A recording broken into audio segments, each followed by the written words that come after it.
नमस्कार प्रिय विद्यार्थियों। आज मेरे साथ लवली कुमारी हैं, जो जिनके साथ हम आज आईआईटी इंदौर के साक्षात्कार का अनुभव साझा कर रहे होंगे। ठीक है, आईआईटी इंदौर में इंटरव्यू कैसे होता है। अगर आप कभी भी इंटरव्यू देने जाएंगे इस आईआईटी इंदौर में, तो उसके बारे में आप पहले इस वीडियो से बहुत कुछ सीखेंगे। ठीक है, उनका सिलेक्शन इस बार आईआईटी इंदौर में पीएचडी में हुआ है। ठीक है, तो उसके साथ साथ ही एक और स्टूडेंट है, उनका भी हुआ है। उनका साक्षात्कार भी कुछ समय बाद इसी चैनल पर अपलोड किया जाएगा।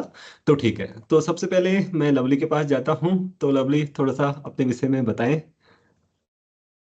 हाँ सर मैं बिहार से हूँ और मैंने हम्म। अपना ग्रेजुएशन भी यहीं मिर्जा गालिब कॉलेज गया से मैं की हूँ। और उसके बाद मेरा आईआईटी जैम क्वालिफाई की थी 2020 में। उसके बाद हम्म। आईआईटी इंदौर से मैंने 2022 में अपना एमएससी किया है। उसके बाद है। फिर मैं सीएसआई नेट वगैरह के मतलब फेलोशिप के लिए पीएचडी में एडमिशन के लिए मैं प्रिपरेशन में लगी हुई थी, क्योंकि पीएचडी हम्म। पीएचडी तो तभी मिलेंगे ना जब हमारे पास नेट गेट राइट। कुछ हो। और फेलोशिप होगा। हाँ जी, हम्म। हाँ फेलोशिप हो अपना। तो राइट। उसके बाद मैं उसमें वो कर रही थी, तो दिसंबर 2023 में मेरा हो गया था फिर। तो हम्म। लास्ट टाइम तो सर फिर इसके बाद अभी वो जो हुआ इंटरव्यू में इंदौर में मेरा मतलब चलो हो ठीक है। गया। ओके। सो थोड़ा सा नेट जेआरएफ के बारे में बात करते हैं। ओके, तो नेट जेआरएफ का हाँ एग्जाम के बारे में हम बात करते हैं। तो क्योंकि बहुत सारे बच्चे होते हैं ना नेट जेआरएफ में, हमें मतलब जब हम प्रिपरेशन कर रहे होते हैं तो क्या करना चाहिए, मतलब तुमने क्या पाया, मतलब कैसे प्रिपरेशन होनी चाहिए और कैसे सीखना चाहिए इस विषय में कुछ बताओ। सर वो तो मतलब जैसा आप बोलते हैं ना क्लास में हमेशा वही करना चाहिए कि हर दिन घर में बहुत ज़्यादा प्रैक्टिस करना चाहिए, तब आपको एग्ज़ाम में लगेगा कि सारे क्वेश्चंस कहीं न कहीं मतलब आपने कर रखा है ऐसे, या फिर ईज़िली आप क्वेश्चंस को कर सकते हो, ऐसे होता है। तो प्रैक्टिस पहले तो आपने जो बोला था वो स्ट्रेटजी मुझे मतलब अच्छा लगता है कि पहले तो किसी एक बुक को फुली सॉल्व करें हम, और राइट। उसके बाद फिर हाँ, हर एक टॉपिक की एक बुक को फुली सॉल्व करें। और हाँ। उसके बाद जो है फिर हम क्वेश्चंस कर लें, और उससे ज़्यादा फिर आपने तो बोला है अगर आपके पास टाइम है तो एनबीएचएम टीएफआर का कर लेंगे, तो नेट वगैरह का तो इजीली हो जाता है, हाँ, तो आसान ऐसा होता है। लगेगा, है ना। कई बार क्या होता है कि स्टूडेंट्स, हम देखो सीएसआई नेट की प्रिपरेशन भले ही आप कर रहे हैं, भले ही आप सीएसआई नेट की कर रहे हैं, गेट की कर रहे हैं, आपके लिए एक चीज बहुत आवश्यक हो जाती है, वो हो जाती है एनबीएचएम और टीएफआर और आईएसआई सीएमआई इन एग्जाम्स के क्वेश्चंस को भी सॉल्व करना। इससे आपको हेल्प मिलेगी, भले ही आपका लक्ष्य वहां जाना ना हो या आपका वहां किसी कारण ना हो पाता हो, लेकिन उससे हेल्प क्या मिलेगी, आपका सीएसआई नेट जेआरएफ अवश्य होगा, क्योंकि उसके क्वेश्चन आपको इजी लगने पड़ेंगे। लेकिन ऐसा नहीं है कि जो टीएफआर और एनबीएचएम में उसी लेवल के क्वेश्चन आए हैं वही वहां से कर लो, वहां करोगे तो फिर तो सीएसआर नेट का ही कर रहे हो। ठीक है ना। तो ऐसा होता है ना, अच्छा। तो वहां अच्छे करने, कंप्लीटली करने का प्रयास करें। ठीक है, तो जैसा कि इन्होंने बताया, मैं भी अक्सर ऐसा ही बोलता हूँ कि एक कोई भी टॉपिक, मतलब जिस भी टॉपिक को आप अच्छा बनाना चाहते हो या जितने भी टॉपिक्स हैं एग्जाम्स में, उनका बुक घर में बैठ के सॉल्व करो, फिर एग्जाम्स में आओ। ठीक है। और एक बात और, तो C S R net JRF में मतलब तुम्हें कुछ ऐसा लगा कि जैसे तुमने अटेम्प्ट दिए होंगे, फिर जेआरएफ क्वालिफाई हुआ तुम्हारा, जैसे कब हुआ, 2023 में ना। हाँ, हाँ तो सर। 2023 में कभी तुम्हें ऐसा लगा कि मतलब कोई चीज ऐसी नहीं करनी चाहिए जो जेआरएफ में, हाँ सर, मेरे लिए अगर प्रिपरेशन मैं में कुछ बोलूँ गड़बड़ तो हो मेरे सकती है, लिए मतलब तो ऐसा अवॉइड करना चाहिए। हाँ सर, मेरे लिए है कि मतलब वो मिस्टेक्स नहीं करने चाहिए, नहीं तो मार्क्स बहुत अच्छे आ सकते थे। लेकिन वही हाँ। गलतियाँ जो मैंने किया उसकी वज़ह से मार्क्स मतलब ऐसे होता है स्टूडेंट्स सबके साथ मुझे लगता है होता है कि हम गलतियाँ करते जाते हैं और पता चलता है कि फिर मार्क्स जितना आना चाहिए था उतना से कम आ जाता है, ऐसे हो जाता है। जिनके साथ हम नहीं होता है क्वेश्चंस तो वो खूब कर फुल लेते हैं मार्क्स लेकिन लाते हैं। कॉन्फिडेंट नहीं होते। हाँ। राइट, राइट, मतलब ऐसा होता है। देखो, मैं भी आपको बताता हूँ, इन्होंने ठीक बात बोली कि कई बार आप एग्जाम्स में जाएंगे, जैसे नेट जेआरएफ के एग्जाम में चले गए और आपने वहां जाकर पाया कि आपने सॉल्व किए क्वेश्चंस और बहुत सारे क्वेश्चन देखा आपने गलत करके आ गए, जिसमें श्योर नहीं था उसको भी टिक कर दिया, या थोड़ा थोड़ा श्योर थी कि यार हाँ लग रहा था, ऐसा हमने देखा नहीं है तो मतलब ये हो ही नहीं सकता, इस टाइप का कभी दिमाग में आता है, या मतलब ऐसा कुछ कहीं देखा था इस तरीके के क्वेश्चन कर लिए, या कहीं पे जल्दीबाजी कर ली, लेकिन घर में आके तुमको रियलाइज हुआ कि अरे मैं इस क्वेश्चन में से और भी क्वेश्चन से जिनको कर सकता था, या इसमें गलती नहीं करनी चाहिए थी, ध्यान से पढ़ना चाहिए था। ठीक है, इस टाइप की मिस्टेक्स नहीं करनी चाहिए, ऐसा उनका ऑब्जर्वेशन है और ऐसा मेरा भी है। ठीक है, तो ठीक है, ये तो नेट जेआरएफ की बात हो गई। आप नेट जेआरएफ के बाद आईआईटी इंदौर में जब आप गए होंगे तो वहां पे भी रिटन एग्जाम हुआ, है ना? रिटन एग्जाम हाँ हुआ तो सर। उसके बाद भी रिटन के बारे में थोड़ा सा बताओ, कैसा रिटन रहता है, क्योंकि हमारे स्टूडेंट्स जो हैं वो भी उनको भी जानने को मिलेगा जब वो सर आईआईटी इंदौर में रिटन जाएंगे। हाँ हम्म। सर। सर हम्म। रिटन में तो वो पूरा नेट गेट के सिलेबस रखा था पूरा, हम्म। और उसमें उन्होंने स्टैट्स के भी क्वेश्चंस पूछे थे। ओके। लेकिन ऐसा था कि रियल से भी 2-3 क्वेश्चंस थे, लीनियर से भी 2-3 क्वेश्चंस थे, हम्म। और फिर टोपोलॉजी से 3 क्वेश्चंस थे, और अच्छा। अब्स्ट्रैक्ट अलजेब्रा से भी ऐसे ही 2-3 क्वेश्चंस थे, ऐसे कर के उन्होंने हम्म। रखा था। ओके। तो मतलब वही हाँ, नेट मतलब और गेट का लेवल था? हाँ से सिमिलर था। अच्छा, तो तुम मतलब क्या क्या अटेम्प्ट एक किए तो उसमें? ऐसे रियल एनालिसिस का एक क्वेश्चन मुझे अभी भी याद है। वो सर क्या था? रूडिन का है ना, एक्स टू द पावर ये वाला, तो उसी पे उन्होंने x square sine 1 by x करके और फिर 0 पे ओह। डिफाइन करके उसको किया था। हाँ सर। ओके, उसकी वो मतलब ऑन टू पूछा पूछा था होगा। यूनिफॉर्म कंटिन्यूटी वगैरह। नहीं अच्छा, सर यूनिफॉर्म। उतना नहीं था, वो अच्छा। कंटिन्यूटी डिफरेंशिएबिलिटी से रिलेटेड ही उन्होंने पूछा था अच्छा, बस। कंटिन्यूटी डिफरेंशिएबिलिटी वगैरह पूछा था, ठीक है। चलो, सर तो रिटर्न क्वालिफाई हो गया होगा तो ठीक है। आपके साथ में आप वैसे 3 लोग थे ना वहाँ पे, मतलब जो इन हाँ सर। मैथमेटिक्स से हुए थे। तो हाँ शीतल सर, भी हम था और तुम भी थे और विजय भी था, राइट? तो ठीक है, तीनों का क्वालिफाई हुआ था बाय द वे रिटर्न, ठीक है।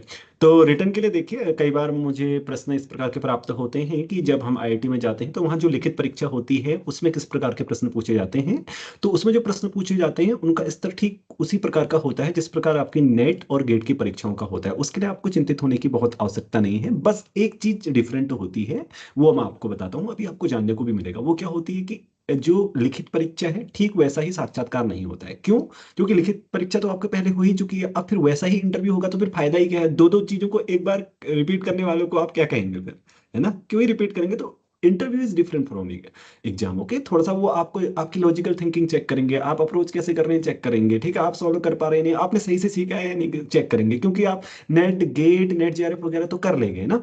तो वहां पे क्या पता, कई बार क्या होता है, हम मतलब ऐसे ही रिजल्ट बेस्ड हमें सब चीजें पता होती है, नेट गेट हो जाता है आसानी से, तो उसी के लिए इंटरव्यू होता है। तो ठीक है, इंटरव्यू के बारे में बात करते हैं थोड़ा सा, उसका एक्सपीरियंस। तो इंटरव्यू में क्या आपने प्रेफरेंसेस पूछे आपसे, या फिर मतलब कुछ जरूरी था, जैसे मतलब कि किसी मैंने पे देने? टॉपिक जो चूज़ किया हम्म। था वो मतलब नॉन पहले टॉपिक चूज करना था या वहां पे इंटरव्यू में जाके पूछा था? थोड़ा सा ये बता नहीं दो, सर, मतलब इंटरव्यू का वो कैसा होता है, क्योंकि मुझे कुछ नहीं लोगों सर। के क्वेश्चंस आते हैं कि मतलब वहां पे होता कैसा है, कि मतलब कितने लोग बैठे होते हैं, ये बारे में हाँ, बताओ, कितने प्रोफेसर से वहाँ होते पे हैं? 7 प्रोफेसर्स बैठे हुए थे सर मेरे टाइम में। अच्छा, 7 तो प्रोफेसर। अभी हाँ सर, 7 प्रोफेसर्स थे, कुछ नए न्यू जॉइनी थे वहाँ पे, अच्छा। 3-4। अच्छा। हाँ। अच्छा। तो एक बात होती है ना, कई बार बच्चे ये बोलते हैं कि भाई हमें ना इंटरव्यू में डर लग रहा है वहां जाने से बहुत लोगों के सामने, तो ऐसा तो हाँ नहीं सर। होता ना, लेकिन कोई डरने की बात हो तो बहुत मतलब सपोर्ट करते हैं, हिंट देते हैं इस तरीके से ना। हाँ सर, वो बस। मतलब मैं खुद अपनी बता रही हूँ। वैसे तो हाँ। मैंने एमएससी वहीं से किया था, हाँ। हाँ। पर मैं भी इंटरव्यू में गई तो मैं भी थोड़ा नर्वस थी। अच्छा। तो फिर मुझे माँ जी ने बोला कि हम्म। मतलब एक सर थे वहाँ पे, उन्होंने बोला, हाँ। "पानी ले लो और पी ओके। लो आराम से, और ये तो मतलब अपना इंस्टीट्यूट है, इसमें इतना हाँ। टेंशन क्या है?" ऐसे। अच्छा, तो इससे क्या है कि थोड़ा सा मतलब ऐसे लगने हाँ, लगता है कि चलो, हाँ मतलब सर, डर अच्छा गायब लगा। सा हो जाता है फिर। होता है ना, जैसे कि कोई भी नया स्टूडेंट गया पहले इंटरव्यू देने तो थोड़ा सा डर लगता है, तो सारे स्टूडेंट से मैं बोलना चाहता हूँ जिनका पहला इंटरव्यू होगा वो डरे नहीं, ठीक है? मतलब अगर आपने सही से प्रिपरेशन की है तो मस्त जाएगा आपका इंटरव्यू, ठीक। वो बहुत हाँ ही सर। फ्रैंक होते हैं, मतलब हर जगह आप ऐसा पाएंगे, ऐसा नहीं, क्योंकि उनको भी ये समझ होती है। चलो ठीक है, फिर थोड़ा सा इंटरव्यू के बारे में बात करें तो क्या आपने वहाँ पे अपने प्रेफरेंसेस बताए थे? हाँ सर, मैं गई वहाँ पे तो उन्होंने पूछा कि तुम्हें किस टॉपिक में इंटरव्यू देना है? तो ओके। मैंने बोला कि मैंने मतलब मैंने एरिया जो चूज़ पहले ही चूज़ कर लेना होता है फॉर्म में आपको, कि आप वहाँ पे अच्छा। उन्होंने लिख रखा था कि क्या-क्या टॉपिक्स पे काम करने हैं। हम्म। तो मैंने भी अपना करके रखा था, टोपोलॉजी का एक था वहाँ पे, तो उसमें हम्म। मैंने किया था। तो ओके। फिर मैंने टोपोलॉजी बोला था, वहाँ पे मतलब मुझे सिर्फ एक ही टॉपिक बोला था तुमने, टोपोलॉजी? हाँ सर, मैंने टोपोलॉजी ही बोली थी सर। ओके। मैं उनको सिर्फ टोपोलॉजी बोली तो सर वहाँ पे उन्होंने पहले तो बोला, चलो ठीक है, हम्म। टोपोलॉजी से क्वेश्चन पूछने हैं। तो हाँ। पहले तो सर ने बोला कि कोई और टॉपिक से नहीं करना चाहोगी, बस टोपोलॉजी ही? तो मैंने अच्छा। बोला कि सर मैंने चूज़ तो टोपोलॉजी ही किया है। तो फिर हाँ। उन्होंने बोला अच्छा चलो ठीक है, तो टोपोलॉजी किया है तो बोलो T1, T2, T0 स्पेसेस क्या होते हैं, इसको पूरा डिफाइन करो। अच्छा, मतलब सारे स्पेसेस की डेफिनेशंस। हाँ, तो ओके। उसके बाद ये हो गया, उसके बाद उन्होंने पूछा, ये क्वेश्चन आंसर करने के बाद उन्होंने पूछा, तुमने सारे कर दिए होंगे, राइट? फिर? हाँ सर, कि बेसिस का डेफिनिशन बताओ। हम्म। तो फिर मैंने बेसिस का डेफिनिशन बताया, हम्म। तो मैं जैसा बोल रही थी, मतलब मैंने हम्म। क्या किया था ना, एक एक कंडीशन छोड़ दी थी सेकंड वाले में, इंटरसेक्शन वाला, इंटरसेक्शन में B3 को कंटेन होना होता है ना, तो वो अच्छा मैंने अच्छा। कंडीशन ही वो छोड़ दिया था, हाँ। तो नहीं, फिर मतलब तो वो दो कंडीशन होती, तुमने एक बोली, दूसरी वाली आधी बोली, ऐसा कह रहे हो? दूसरे वाले में सर मैंने ये छोड़ दिया था। वो होता है हम्म। ना कि अगर कोई इंटरसेक्शन में है, कोई पॉइंट इंटरसेक्शन में, B1 इंटरसेक्शन हाँ। B2 में, देन वी नीड टू, तो हमें एक फाइंड करना होता है कि बी B3 थ्री एक ऐसा मिले जो इंटरसेक्शन में कंटेंट हो। राइट।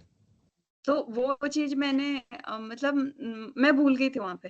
वहाँ पे अच्छा। मुझे ऐसा लगा कि क्या करना है? तो वहाँ पे सर थे, तो वो बोल रहे थे कि ये तो हर कोई कलेक्शन सैटिस्फाई करेगा। मतलब हाँ। थोड़ा और कंडीशन बोलो, यहाँ कुछ और कंडीशन होता है, वो ऐसा बोल राइट। रहे थे मुझे।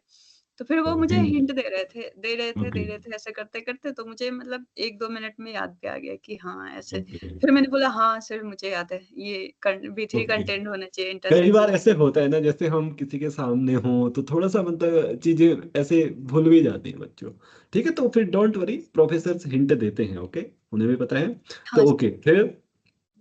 फिर एक मैम थी जो ऑनलाइन थी, तो हम्म। उन्होंने बोला कि "क्या आप मेट्रिक स्पेस जानते हो?" मैंने बोला, हम्म। "हाँ, जानती हूँ।" तो फिर हम्म। बोला, "नॉन लीनियर स्पेस जानते हो?" तो हम्म। हाँ, एक चीज़ और होता है, क्या? मैं ना सबका शॉर्ट फॉर्म लिख रही थी सर, एनालिस्ट लिख रही थी, मेट्रिक स्पेस का भी ऐसे ही करके लिख रही थी, क्या सबका लिखती शॉर्ट थी? फॉर्म वहाँ पे लिख रही थी। तो उन्होंने क्या एनालिस्ट होता बोला? है ना नॉन लीनियर स्पेस का, सर बोल रहे हैं ना, "ये हाँ। तुम सबका शॉर्ट फॉर्म क्यों लिख रही हो?" तो फिर एक ने बोला, "अरे इट्स ओके, इट हैपेंस।" तो ये फिर बोलना तो चाहिए, assuming that the you have experience। अच्छा, मतलब एनएस और मैट्रिक स्पेस को एमएस। हाँ, हाँ, ऐसे ही करके मतलब मैं शॉर्ट फॉर्म लिख रही थी बहुत सारी तो चीज़ों तुमने का। क्या सोचा, मैंने कुमार सेन बैठे हैं वहां पर, मतलब जिनकी बुक में एनएलएस लिखा है, तो मतलब।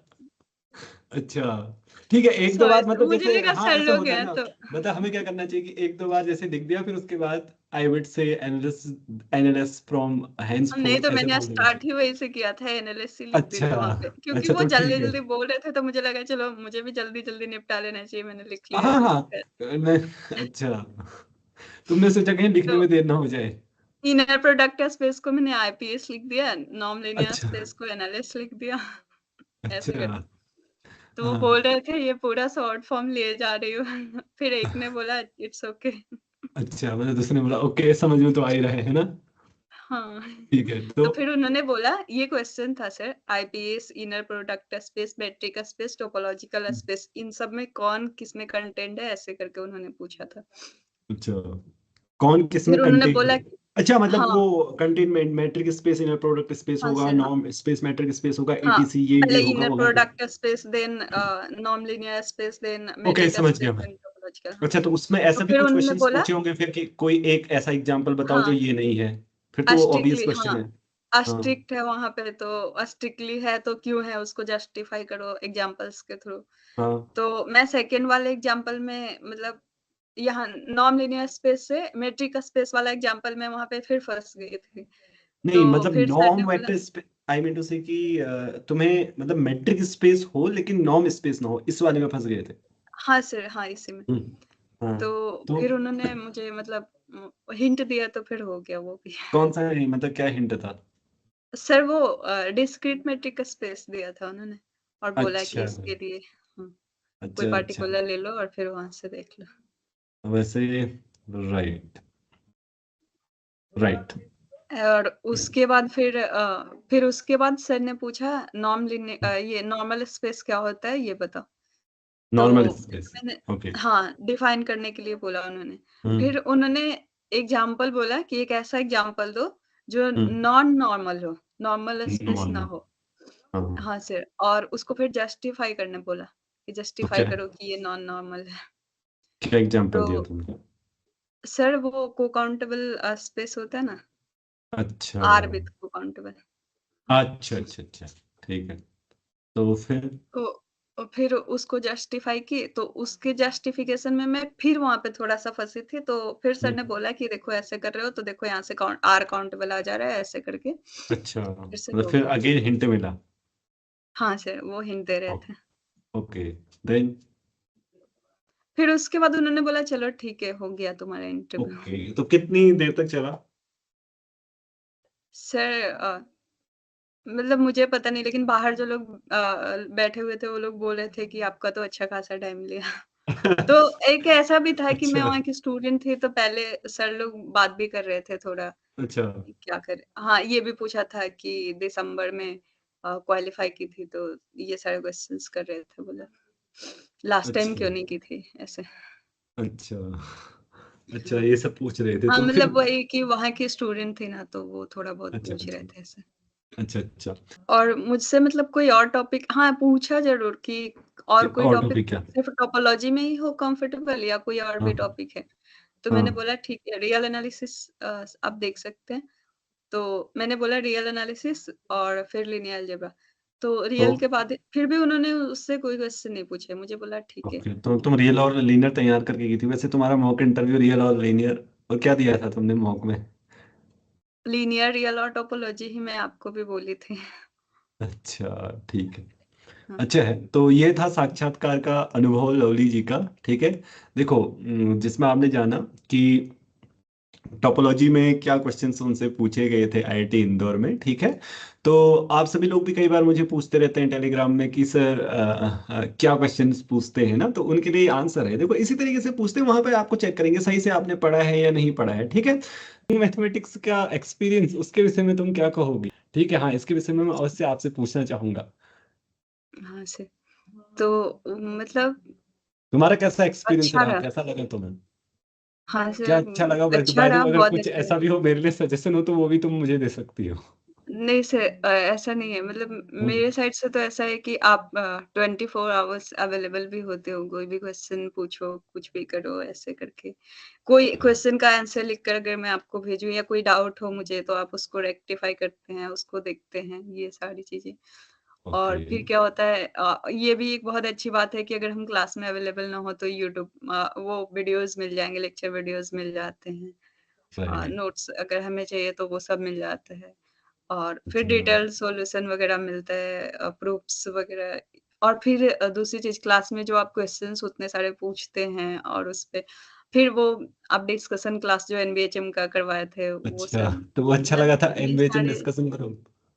हाँ सर, बहुत अच्छा था। हाँ, वैसे साथ में हमने टोपोलॉजी भी पढ़ी, अच्छा लगा होगा टोपोलॉजी का कोर्स भी, हाँ है सर, ना? टोपोलॉजी का भी, हाँ, बहुत सारी टोपोलॉजी की ऐसी चीज़ें थी जो मतलब अभी मुझे थोड़ा और समझ में आया। जैसे प्रोडक्ट टोपोलॉजी वगैरह आप पढ़ा रहे थे, अच्छा, तो वो ओ राइट राइट, हमने प्रोडक्ट टोपोलॉजी पढ़ी थी साथ में। तो मुझे ऐसे क्या था कि मैं सोच ही रहा था प्रोडक्ट टोपोलॉजी में बहुत सारे स्टूडेंट कंफ्यूज होते हैं ना, तो फिर मैंने उसे सोचा कि इतनी डिटेल में उसको समझाऊं, क्योंकि उसका स्ट्रक्चर समझ में नहीं आता पहले पहले, होता है ना, पहले पहले थोड़ा सा हाँ सर। डिफिकल्टी होती है स्टूडेंट को। तो ठीक है, तो समझ में आया वो, तो मैंने प्रयास किया था कि हाँ, मतलब इस तरीके से मैं समझाऊं स्टूडेंट्स को कि वो आसान लगे।